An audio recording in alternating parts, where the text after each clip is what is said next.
గత కొద్ది రోజులుగా కేంద్ర మంత్రి బండి సంజయ్ ఇటు కాంగ్రెస్ పార్టీని అటు తెలంగాణ ప్రభుత్వాన్ని టార్గెట్ చేస్తున్న వ్యాఖ్యలు దుమారం రేపుతున్నాయి. ముఖ్యంగా రంజాన్ సందర్భంగా ముస్లిం సోదరులు 4 గంటల్లోపు విధులు ముగించుకొని ఇంటికి వెళ్లవచ్చు అంటూ సీఎం రేవంత్ ప్రకటించడాన్ని ఆయన ప్రశ్నించారు.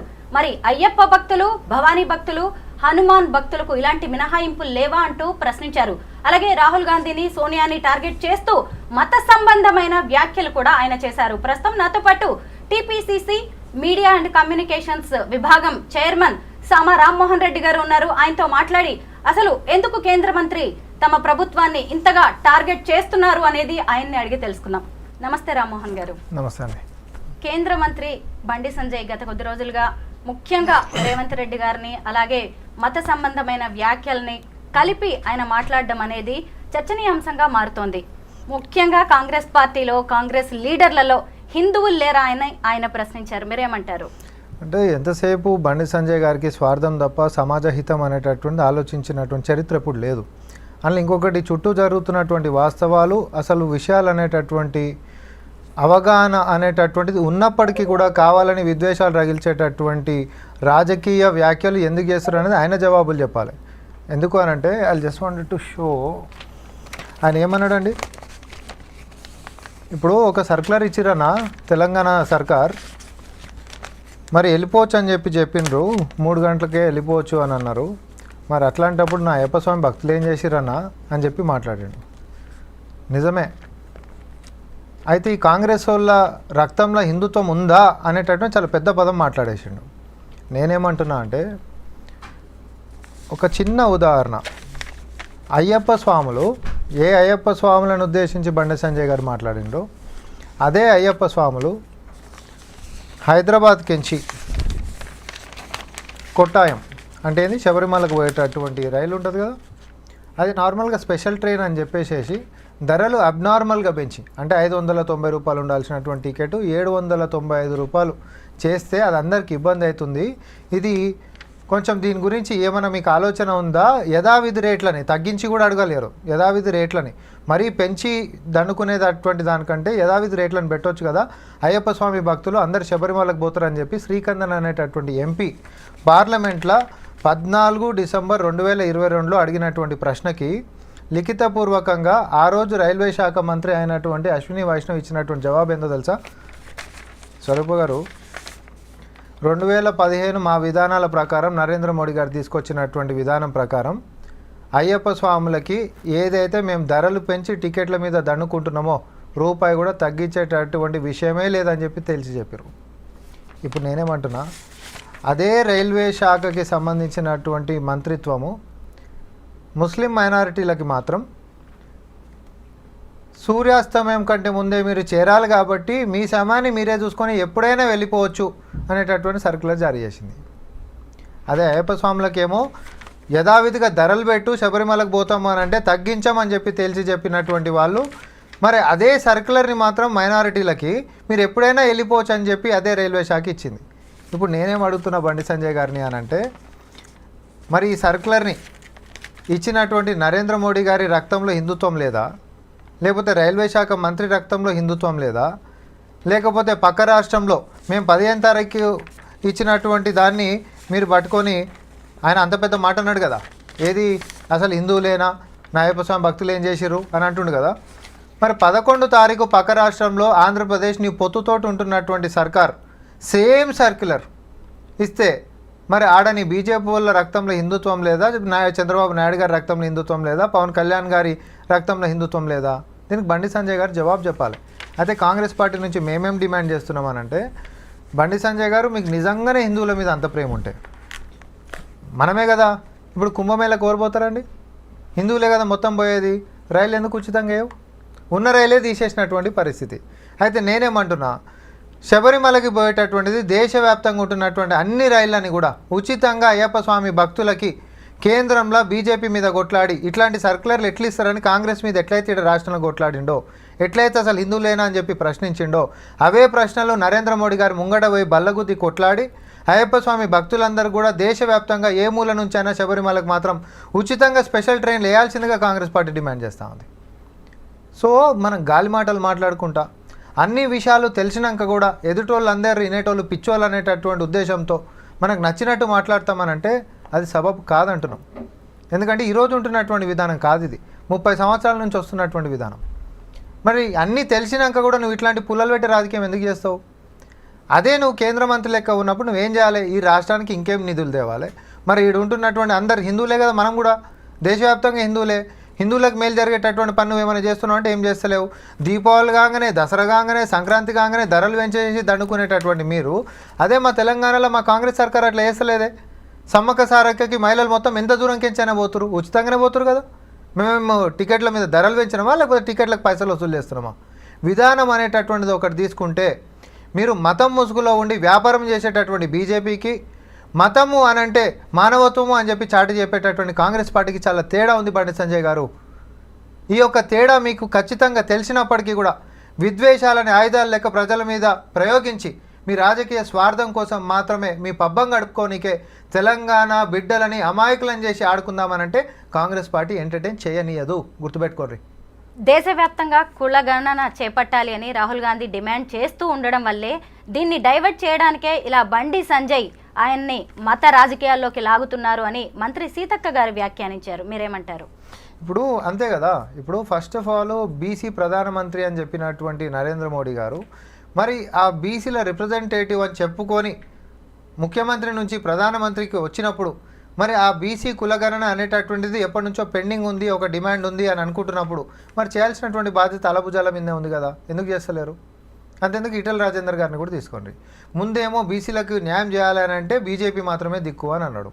ఈరోజు వచ్చిన తర్వాత బీజేపీలో ఉన్న తర్వాత ఏమంటున్నాడు అని అంటే బీసీ కులగణన అనేటటువంటిది అసాధ్యం అని అంటున్నాడు. ఏం వైఖరి అండి ఇది? కాంగ్రెస్ పార్టీ చేస్తేనేమో దాంట్లో పుల్లలు పెట్టాలి, నీ వైఖరి ఏందో చెప్పంటేనేమో అది అసాధ్యం అనాలి. దేశం కేంద్రంలోనేమో అసాధ్యం అవుతుందంట, మేము సుసాధ్యం చేసి చూపిస్తే అందులోనేమో వంకలు ఎత్తికేటటువంటి పని మీద పడతారు. మీ స్టాండ్ ఏంటి చెప్పురు అసలు? నేను ఇంకోటి కూడా అంటున్నా, హిందూ ధర్మం అని చెప్పి మాట్లాడేటటువంటి బీజేపీ వాళ్ళకి ఈరోజు కొలువులు లేక నిరుద్యోగులు లెక్క మారినటువంటి యువత హిందువులే మరి 80% ఉండరు. అక్కడ హిందువులు వాళ్ళు కనిపిస్తలేరో నాకు అర్థమవుతలే. నువ్వు ధరలు పెంచితే ఈరోజు ఆర్థికంగా వెనుకబడిపోతున్నటువంటి కుటుంబాల కోటాను కోట్లు ప్రజలు మొత్తం కూడా హిందువులే ఉన్నారు. ఈరోజు అన్ని సమస్యలను కూడా అధిక శాతం అనుభవిస్తుంది, కష్టాల బారిన పడుతుంది ఎక్కువ మంది హిందువులే ఉన్నారు ఈ యొక్క దేశంలో. ఏ దానికైనా కూడా మరి హిందువులే ఎక్కువ నష్టపోతున్నటువంటి ఈ పరిస్థితులలో నువ్వు వాళ్ళ మంచి కోసం వాళ్ళ మేలు కోసం ఏం చేసినావు గది చెప్పుండ్రి. ఈ 11 ఏళ్ళలో పలానా పని నేను మంచి పని చేసిన, ధరలు తగ్గించిన. విశ్వగురులు ఎప్పుడైతారండి? కనీస ధరల అదుపులో చేసినప్పుడు లేకపోతే కొలువులు ఇచ్చినప్పుడు లేకపోతే ఒక ప్రభుత్వ రంగ సంస్థలు నిర్మించినప్పుడు ఈ దేశ ఖ్యాతిని పెంచినప్పుడు కేవలం సోషల్ మీడియా మాధ్యమాలు అబద్ధపు ప్రచారాలు చేసి ప్రజల యొక్క ఏమంటారు ఆలోచన విధానాలను పక్కదారి పట్టించి జస్ట్ ఒక పర్సనాలిటీని మాత్రమే ఒక దేవుడి లెక్క కొలిపించి ఆ యొక్క దాంట్లోకి పట్టుకొని పోయి ఒక మాయలకు పట్టుకొని పోయి వాస్తవం గ్రౌండ్ మీద సేమ్ ఉందా? నేను అడుగుతున్నా. టీవీలలో కూర్చొని అలా అధికార ప్రతినిధులు మాట్లాడతారు. అమెరికా అధ్యక్షుడు ట్రంప్ అంట నరేంద్ర మోడీ గారి గురించి అపాయింట్మెంట్ గురించి వెయిట్ చేస్తున్నట్ట.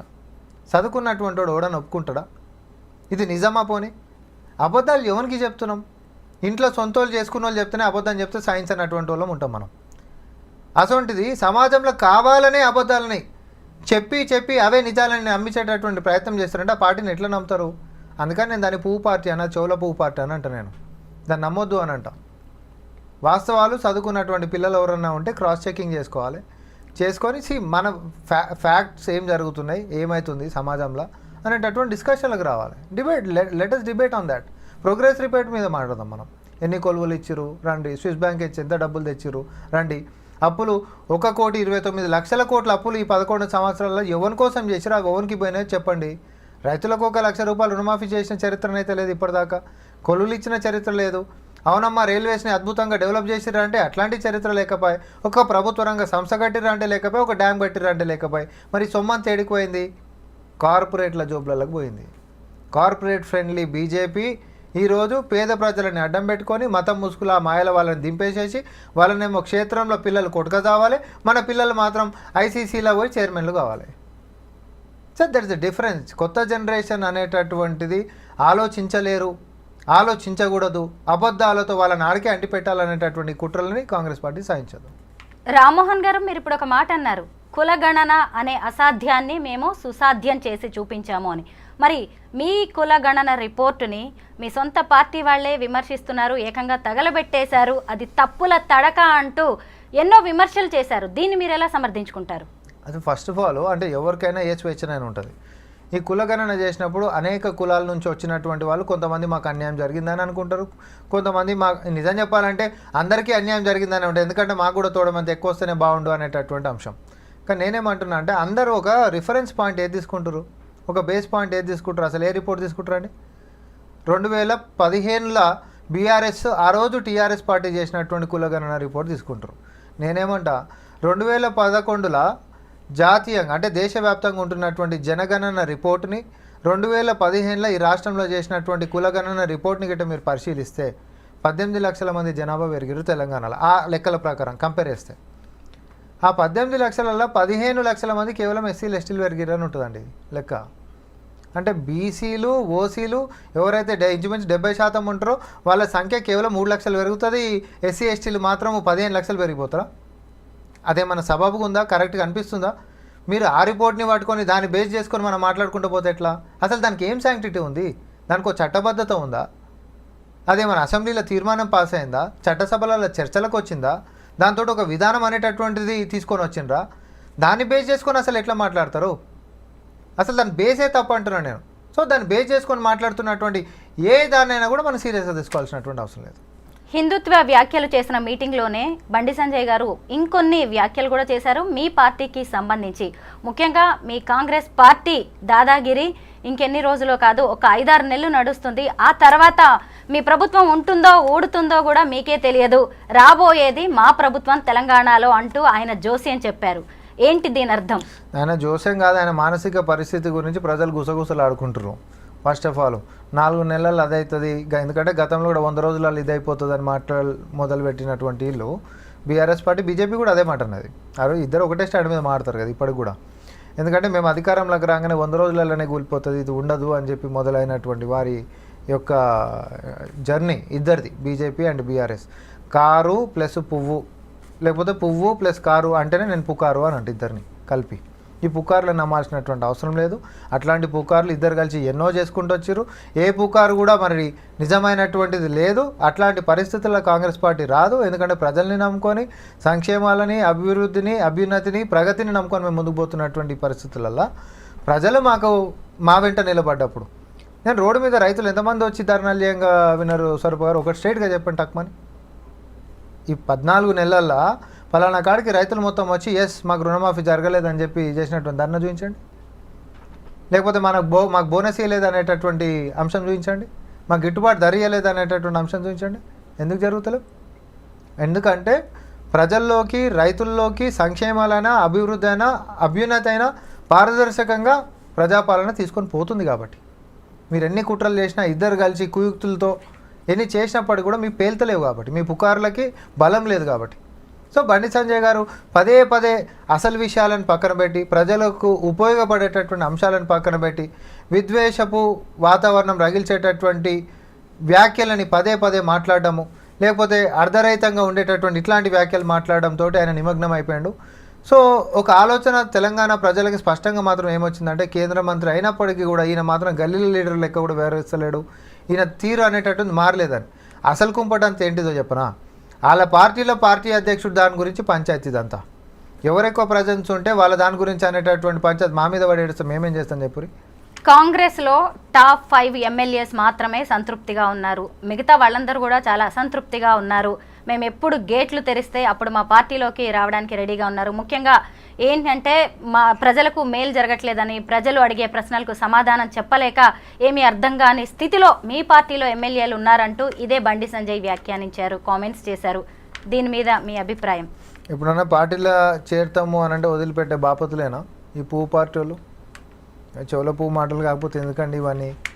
ఫస్ట్ ఆఫ్ ఆల్ నిజంగానే నీకు గిట్ట గ్రౌండ్ చక్కగా ఉంటే, నిజంగానే మీరు గిట్ట ఏమైనా చేసి ఉంటే, మీకు చేయాలనే తపన గిట్ట ఏమైనా ఉంటే, మొన్న బడ్జెట్లో రూపాయి ఇచ్చేటోళ్ళు ఫస్ట్ తెలంగాణకి ఏమి ఇచ్చారు? గడిది గుడ్డి ఇచ్చారు. మనం అడిగినాం, మేము ఓపెన్ ఛాలెంజ్ చేసినాం, మేము అన్నాం కూడా, ఎందుకంటే మేము ఇల్లు కట్టించినాం, మేము అది చేయించినాం అని అంటే ఒక ఇండ్ల అంశమే మేము తీసుకున్నాం. ఇప్పుడు పిఎం ఆవాస్ యోజన రూరల్ కింద ఏది గ్రామాలలో కట్టేటటువంటి ఇండ్ల మీద రాముడి మీద ఒట్టేస్తావా, రాజ్యాంగం మీద ఒట్టేస్తావా, ఏ చౌరస్తాకు వస్తావరా, లేకపోతే భద్రాచలం రాములవారి గుడికాడికి రా. నువ్వు ఇప్పటివరకు ఈ 10 ఏళ్ళ ఒక్క ఊర్లోనన్నా ఒక్క ఇంటికి ఒక ఇటుక పిల్ల పైసలు ఇస్తే నువ్వు ఎట్లా అంటే అట్లా అని మేము కాంగ్రెస్ పార్టీ నుంచి ఛాలెంజ్ చేసినాం. రావాలిగా మరి. వీళ్ళు మాట్లాడితే ఎట్లా స్వరూప గారు? వీళ్ళకి ఏంటిది అంటే ఉత్తగా గాలి మాటలు బుడగ మాటలు మాట్లాడేసేయాలి. గాలి కూడా కొట్టేసేస్తాం. ఈరోజు మీడియా కవరేజ్ వచ్చిందా? వచ్చింది. జనాలు ఏమనుకుంటూ బాబేలిందన్నా అంతవరకే. నిజంగా జనాలకు పనికొచ్చేదా? నువ్వు ఒక మంత్రి లెక్క హుందాతనం మెయింటైన్ చేసి రాష్ట్రానికి జరగాల్సినటువంటి లాభం ఏదైనా చేసిర్రా మీరు బీజేపీ వాళ్ళు? ఇప్పటివరకు ఏమైనా జరిగిందా? గజ్జెప్పు బయార ముక్కు పరిశ్రమను తీసుకొచ్చి మాట్లాడు. అట్లాంటివి ఏమైనా మాట్లాడు. లేకపోతే నేను చెప్తున్నా ఇప్పుడు సంబంధించి పీఎం ఆవాస్ యోజన కింద మనం ఒక 25 లక్షల ఇండ్లకి మాకు సహకరించండి అని చెప్పి అని అన్నాం. సహకరించండి. దేశవ్యాప్తంగా 10 ఏళ్ళలో ఒక్క రేషన్ కార్డు ఇచ్చేటటువంటి చేతులు రానోళ్ళు వీళ్ళు మాట్లాడితే ఎట్లా స్వరూప గారు? పేదోడు అనంటే ఏ రోజు పట్టినటువంటి పాపన బోలేలు. పేదోడు అనంటే వానికి ఎందుకు ఇవ్వాలరా? పుణ్యానికి పోయే పైసలు, ట్యాక్సులు కట్టిన పైసలు వానికి ఎందుకు ఫ్రీ ఇవ్వాలి అనేటటువంటిది మనిషిని మనిషి లెక్క చూడనటువంటి దృక్పథం కలిగినటువంటి వీళ్ళు వీరి విధానాలు ఎట్లా పేదవాళ్ళు వీళ్ళని ఓన్ చేసుకుంటున్నారు అంటారు. అదే హనుమాన్ల గుడి లేని ఊరు లేదు, ఇంద్రం ఇల్లు లేని వాడ లేదని ఎందుకంటారు? ప్రతి వాడలో కట్టించినాం కాబట్టి, ఆ చెత్త కింద పేదవాళ్ళు బతుకుతురు కాబట్టి. ఈరోజు అందుకనే కాంగ్రెస్ పార్టీ మీద ఎంత బట్టగాల్చి మీదేసినా గుండెలలో పెట్టుకున్నటువంటి కాంగ్రెస్ పార్టీని పేదవాళ్ళు వదిలిపెట్టరు కాబట్టి. ఎస్ 100% చెప్తాం, మాది పేదల సర్కారే. పెద్దవాళ్ళకి వారి యొక్క వ్యాపారాలు చేసుకునేటటువంటి స్వేచ్ఛా స్వాతంత్రాలు ఇస్తూనే పేదవారి యొక్క అభ్యున్నతి గురించి పాటుపడేటటువంటి సర్కార్ మాది. ఎందుకంటే పేదవాళ్ళ ఇంట్లో ఉంటున్నటువంటి పిల్లలు కూడా చదువుకోవాలి, ఈ లేయర్లకు రావాలని. కానీ ఇక్కడ ఏమవుతుంది? వర్టికల్ స్ప్లిట్ అవుతుంది. ఉన్నోడు ఉన్నట్టే వెళ్ళిపోతుండు, లేనోడు లేకనే పోతున్నాడు. తినేటోడు. దానికి చిన్న ఉదాహరణే గ్లోబల్ హంగర్ ఇండెక్స్. ఆ సూచీలా ఇప్పుడు అంత సూచి అసలు ఏం చెప్తుంది? గ్లోబల్ హంగర్ ఇండెక్స్లో 52వ స్థానం ఉంటున్నటువంటి మనం 107వ స్థానానికి పోయింది భారతదేశం. అంటే ఏంటి? 5 సంవత్సరాల లోపు పిల్లలకి పౌష్టిక ఆహారం ఇయ్యక చచ్చిపోతున్నటువంటి పిల్లలు మోర్టాలిటీ రేటు. తర్వాత ఉండాల్సినటువంటి బరువు ఉండలేనటువంటి పరిస్థితి, పెరగాల్సినటువంటి ఎత్తు పెరగలేనటువంటి పరిస్థితి. ఈ భారతదేశంలో 107వ స్థానానికి ఆఫ్రికన్ దేశాల కంటే వెనుకకు పోయే దీన స్థితికి పోయినామా? పోనీ అన్నం పెట్టలేని స్థానంలో గిట్ట మన దేశం ఉందా? అన్నం పెట్టలేనటువంటి స్థానంలో దేశం లేదు, అన్నం పెట్టేటటువంటి నాయకత్వం లేదు. That's the difference. ఆనాటికి ఈనాటికి కాంగ్రెస్ పార్టీకి బీజేపీకి ఏంది తేడా అంటే ఆహారపు గింజలని మనము దిగుమతి చేసుకొని బతికేటటువంటి కటిక పేదరికం. బ్రిటిష్ ఫెమైన్ గిట్ట మనం తీసుకుంటే లక్షల మంది చచ్చిపోయారు, డొక్కలు ఎండకపోయి తిండి లేక చచ్చిపోయినటువంటి దేశాన్ని ప్రపంచానికి అన్నం పెట్టేటటువంటి 2వ స్థాయికి కాంగ్రెస్ పార్టీ తీసుకొని వచ్చిందండి. కానీ నువ్వేం చేసినావు? అన్నం పెట్టే స్థాయి దేశానికి ఉన్నప్పటికి కూడా అన్నం పెట్టే చేతులు లేనటువంటి నాయకత్వానికి మీరు తీసుకొని పోయినరు. మీరు మాట్లాడితే ఎట్లా? దీని గురించి మాట్లాడుండ్రి. చూసిన రాన్న వాళ్ళకి కట్ చేసిరు, వాళ్ళ గంట ముందు వదిలిపెట్టిరు. పిల్లి కళ్ళు మూసుకొని పాలు తాగుతున్నట్టు ఉంటుంది బండి సంజయ్ గారు వ్యాఖ్యలు గిట్ట మనం తీసుకుంటే. నన్ను ఎవ్వడు చూస్తారండి, నేను ఏం చెప్పినా నడిచిపోతుంది అని తప్పు అంటున్నాను నేను. దయచేసి కొత్త తరాలని మీరు చేస్తున్నటువంటి వ్యాఖ్యలు అనేటటువంటిది పెడదారిన పట్టించేటటువంటిగానే ఉన్నాయి. అంతకుమించి వేరేది లేనే లేదు. మొన్న 10 ఏళ్ళ దాకా పొడిచినామని చెప్పినటువంటి బీఆర్ఎస్ వాడేమో పాండబ్బలలో కూడా డ్రగ్స్ దొరికేటటువంటి పరిస్థితికి తీసుకొని పోయిండు సమాజాన్ని. ఇక వీళ్ళేమో మత విద్వేషాలతోటి వీళ్ళని తీసుకొని పోయారు. అందుకని నేను ఒక కంపారిజన్ నేను always I'll do. Congress party యొక్క విధానాలు ట్యాబ్లెట్ లాంటివి అంట. అవి వేసుకోనికి చేదుగా ఉంటాయి కానీ ఆరోగ్యానికి మంచిగా ఉంటాయి. ఎందుకంటే నిజం అనేది కటువుగా అనిపిస్తుంది ఎవరికైనా. యథార్థవాది లోక విరోధి అని అంటారు కదా, నిజం అనేటటువంటిది కటువుగా అనిపిస్తుంది. ట్యాబ్లెట్ లాంటిది అని కంపేర్ చేస్తాను. అదే బీఆర్ఎస్ పార్టీ ఏంటిది అని అంటే చీప్ లిక్కర్ లెక్క ఉంటుంది అని అంట. అది ఇమీడియట్గా కిక్ ఇస్తుంది, వాళ్ళు అదంటారు ఇదంటారు కానీ ఆరోగ్యాన్ని ఖరాబ్ చేస్తుంది. మరి బీజేపీ ఏంటిది అని అంటే మాదక ద్రవ్యం లాంటిది. ఒకసారి నెత్తికి ఎక్కిందంటే అది పోదు. ఎందుకంటే నీ మెదడుని విషంతో నింపేసిన తర్వాత మతం అనే మత్తు ఎక్కిస్తూ ఉంటారు. మతం అనేటటువంటి మత్తుని ఎక్కించిన తర్వాత నువ్వు ఇంకొకసారి ఎంతసేపు ఒక భయంలోకి తీసుకొని వెళ్ళిపోతారు. ఇక నువ్వు మనిషివన్న సంగతి నువ్వు మర్చిపోతావు. నేను చాలా సాధించవచ్చు అనేటటువంటి దాన్ని వదిలిపెట్టేసేస్తావు.